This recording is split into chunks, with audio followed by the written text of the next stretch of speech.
Matin. Nikos Aliagas, un arbre planté en la mémoire du jeune Ilan Halimi, vandalisé. Plusieurs inscriptions antisémites à Paris ces derniers jours. Pourquoi la recrudescence de ces actes?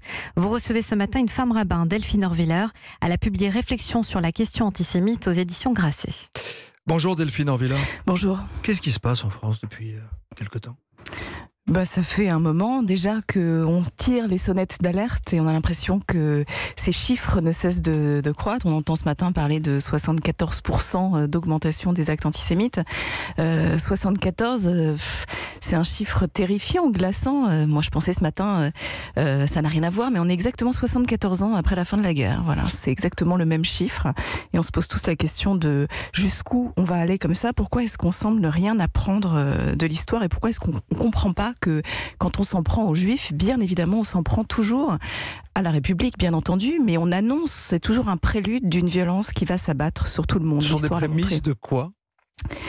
Je crois que ce sont des prémices d'une violence généralisée. Moi, j'ai beaucoup travaillé cette question dans mon dernier livre, notamment cette idée que l'antisémitisme, c'est toujours l'annonce d'une faillite générale. En réalité, ce qu'on voit à travers le juif, c'est la faille d'une société. On s'imagine qu'en l'accusant de quelque chose qu'il aurait ou qu'il serait ou qui nous ferait défaut, eh bien, on va tenir à distance un regard qu'on va porter sur soi-même. C'est pas du tout un hasard que l'antisémitisme se développe systématiquement dans les moments où montent les théories du complot et cette idée d'une simplification de l'histoire, l'idée qu'il y a un grand responsable qui est l'autre.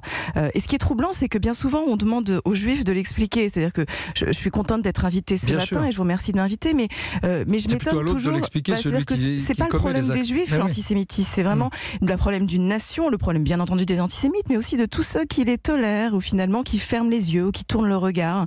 Et c'est troublant parce que ce matin on est nombreux à se sentir très mal, nombreux à avoir une boule au ventre. Alors bien entendu, il faut parler de l'actualité et j'entends, on parle ici sur ce plateau comme ailleurs des matchs de foot qu'on va tous regarder ce soir, mais il y a quelque chose qui tourne pas rond et on se demande, voilà, si vous me permettez cette analogie, qu'est-ce qu'on fait pour entrer sur une surface de réparation aujourd'hui? Qu'est-ce qu'on fait pour engager vraiment une réparation? Et ce qui est sûr, c'est que on peut pas attendre simplement de la victime qu'elle explique elle ce qu'elle va faire, comment elle va réagir ou comment elle se sent. C'est une problématique nationale qui nous concerne tous, parce que quand on parle des Juifs, on parle en réalité de l'humanité, on parle de tout le monde. Mais qu'est-ce qu'il faut faire? Il faut cacher l'info? Il ne faut pas dire qu'hier, le visage de Simone Veil a été tagué avec des croix gammées? Est-ce qu'il faut communiquer des statistiques? Il y a eu 541 actes. Est-ce qu'on doit en parler comme quelque chose qui est de l'ordre statistique ou d'un malaise plus profond? Quand une société commence à chasser le bouc émissaire, ou à le créer, ou par peur vraisemblablement, qu'est-ce qu'on peut donner comme réponse, nous, médias, les citoyens, les auditrices, auditeurs qui nous écoutent ce matin? Qu'est-ce qu'on doit faire? Le dire ou au contraire faire comme si cela n'existait pas? Il faut le dire, mais il faut bien être conscient que souvent les chiffres ne parlent à personne. Il faut rappeler d'autres évidences. Rappeler par exemple, il y a une phrase célèbre de Frantz Fanon qui dit « Quand on parle des Juifs et quand on dit du mal des Juifs, tends l'oreille parce qu'on est en train de parler de toi. » Et bien comprendre que ces attaques contre les Juifs, vous savez, c'est facile de dire, il y a toujours ces gens qui vont dire que c'est parce que les Juifs ont quelque chose, ou font quelque chose, ou seraient quelque chose, ou savent quelque chose. On va toujours greffer sur le Juif l'idée qu'il est en contrôle, qu'il a le contrôle, qu'il aurait l'argent, qu'il serait, qu'il pourrait. Tous ces clichés antisémites ancestraux, on va dire que l'antisémitisme aurait quelque chose à voir avec le conflit israélo-palestinien, l'importation d'un conflit. Mais tout ça, on voit bien, c'est grotesque. Et on le voit aujourd'hui quand on s'en prend aux morts. Aujourd'hui, qu'est-ce qu'on fait? On s'en prend à l'image de Simone Veil, on s'en prend à l'arbre d'Ilan Halimi, on s'en prend aux morts. Et s'en prendre aux morts, c'est bien la démonstration que ça n'a rien à voir avec ce que les Juifs feraient ou font ou ont. Cela a à voir avec ce qu'ils sont, ou plus exactement ce qu'ils représentent dans l'esprit antisémite. Adam, est-ce qu'on a affaire à un antisémitisme idéologique, systématisé, organisé, ou à l'expression d'une bêtise profonde? Comment, dans un pays où on peut, à quelques mois d'intervalle, rendre hommage à une femme, à une Française, Simone Veil, jusqu'au Panthéon, comment est-ce que quelques mois plus tard on peut taguer sur son visage une croix gammée?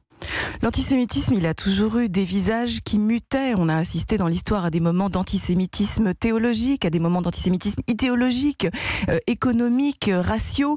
Mais en réalité, c'est toujours un bon vieux antisémitisme qui revient. Ça n'a pas vraiment de sens de parler d'un nouvel antisémitisme qui nécessiterait une lutte spécifique. Parce qu'en réalité, c'est toujours un bon vieux antisémitisme. Et il faut toujours se poser la question, pas juste de qui sont les antisémites, de comment est-ce qu'ils parlent, mais de dans quelle mesure chacun peut à un moment de sa vie parler la langue antisémite, sans même s'en rendre compte. C'est quoi parfois. La langue antisémite, c'est libérer la parole, libérer ses peurs. C'est tout à coup être comme envahi par des clichés ancestraux qui ouvrent une boîte de Pandore d'un bon vieil antisémitisme. Vous savez, aujourd'hui, par exemple, quand des gens se mettent à parler d'un contrôle des élites, d'un pouvoir, des puissants et des riches, et de leur culpabilité, on voit bien que ces mots d'élite, de complot, de riches, de courtisans et que sais-je encore, ils sont associés, sans que le mot antisémitisme ne soit prononcé, à une boîte de Pandore qu'on ouvre qui a tout à voir avec un bon vieil antisémitisme, et ça demande une vigilance particulière de chacun. Donc, j'imagine, vous en appelez aussi aux politiques à prendre leurs responsabilités, à ce qu'il y ait une loi, à ce qu'elle puisse punir. Que dites-vous ce matin à Emmanuel Macron et à Édouard Philippe ? Alors, moi, j'ai pas tant à dire à Emmanuel Macron et à Édouard Philippe qu'à tout un chacun, en réalité. Parce que je crois que les pouvoirs publics, depuis des années, ils mettent en place des plans. Et on voit bien que la problématique, c'est pas tant la parole politique institutionnelle que la façon dont les citoyens vont s'en emparer. Moi, je me pose la question et je rêve ce matin à ce qu'il y ait, oui, une réaction nationale. Il se trouve que de semaine en semaine, il y a des gens dans les rues aujourd'hui en France. Je rêve d'imaginer que peut-être samedi prochain, le thème de cette manifestation, les panneaux qu'on y verra, seront des panneaux qui diront d'une certaine manière « not in my name », c'est-à-dire que des gens pourront dire « pas en mon nom », c'est pas notre haine qui doit s'afficher ici, que ces gens qui manifestent semaine après semaine puissent aujourd'hui dire hautement, clairement, comme toute la population française, que c'est leur combat, c'est pas celui des pouvoirs publics et c'est pas celui des Juifs.